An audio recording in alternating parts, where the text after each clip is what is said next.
Can't we talk about regrets? Ask me about regrets then.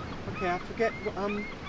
Last time you've said you've regretted not being able to find love as easy as you think other people can. No, I'd rather talk about the philosophical elements of regret as opposed to my personal little regrets in life. Okay.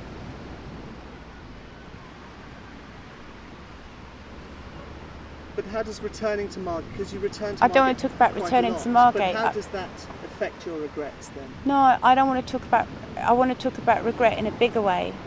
It's like regret for me is like a nostalgia or a sentimentality over the past, which is actually impossible to change. You can't change what has been. It's scientifically, technically impossible to do. And that's what regret is, when you look back into the past and you wish you could change it and you can't. This is my lot. Do you ever cry about it? Not anymore, no, I don't cry anymore about that, but I used to cry a lot. I used to get angry about it. With yourself? Yeah, I get angry with myself for being so stupid. I couldn't believe I let those things happen to me. I couldn't believe that I was... Because it was like I was never vulnerable anyway, because it was like I was never innocent. It was like I was almost aware of what was happening. And there's almost like, in some levels of just to do with the sex, that I took control in the situation. And there's a lot of difference between love and sex. And I think at the age of 14 or whatever, it's hard to distinguish those things. You think if someone is fucking you can mistake this for love quite easily. And I think then as you get older, there's the whole thing about trust. Because you made so many mistakes when you were young, at a really impressionable age.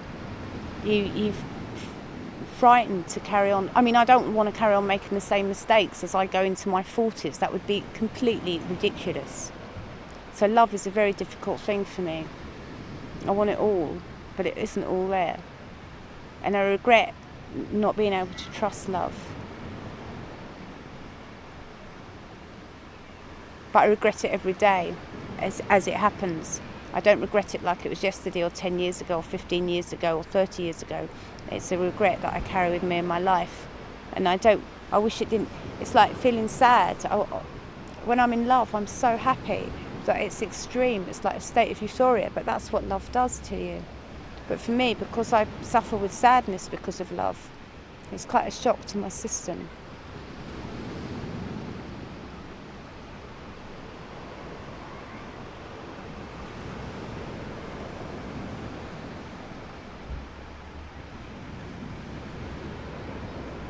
Loss of innocence? I didn't lose my innocence. So I always felt that I wasn't born innocent.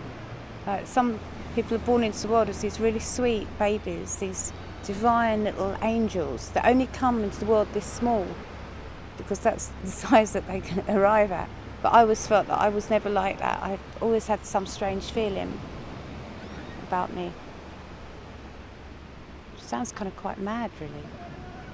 But then I think for a while I was quite mad. I was so distressed. And I was very nihilistic as well. And I'm not nihilistic at all anymore. What are you saying then? Are you saying you think you were born ugly? Or unlovable? No, I'm really lovable. I'm a very lovable person. I'm not saying that at all.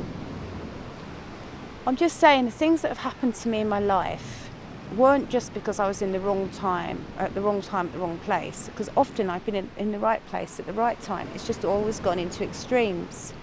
And it's like, I think at the age of 13 or 14, I was incredibly promiscuous. I actually enjoyed sex. But I think I might have enjoyed it a lot more at the age of 20 if it had come like true love or something like that, and I'd had some understanding and some maturity with it. But you just don't know. You just don't know it. And I've gone over my life constantly, going back, looking at the past constantly.